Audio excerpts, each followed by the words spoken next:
Well, I'd probably start off with how are you today? And you'll get a response. If you don't get any response or anything out of the ordinary, then I'd just go straight business as usual. Because the person may have forgotten about the whole incident, whereas you might have been carrying it since the first time you had that conversation, might have been a couple of weeks ago, and now you're following up with the client.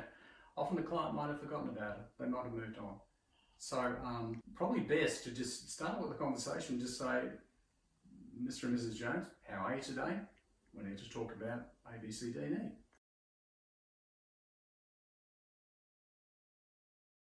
Well, they kind of move on, I guess. They move on. What is true is that the person who receives something like that, as the caller, the credit person. Yes. Yeah. What do we The call it? collector. The collector. Yeah, the collective. I mean, it's not very often you get those sort of calls every day. So they can be quite traumatic, very traumatic. So you don't forget those very easily. But if a person's very distressed or is very angry, and this is the other thing too, a person who's gone through high levels of stress and depression, frustration, they're probably striking out at all in sundry.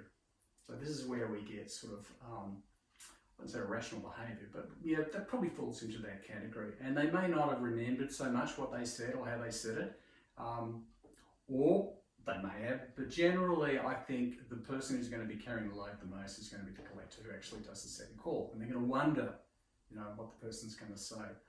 If they're able to get on the phone, get the person on the phone, that should be a sign of relief. The person's still alive. So that's number one. And then I will just start the conversation. How are you, Mr. Jones or Mrs. Jones? And that will kind of give you a cue. So right at that particular point when you ask, how are you today?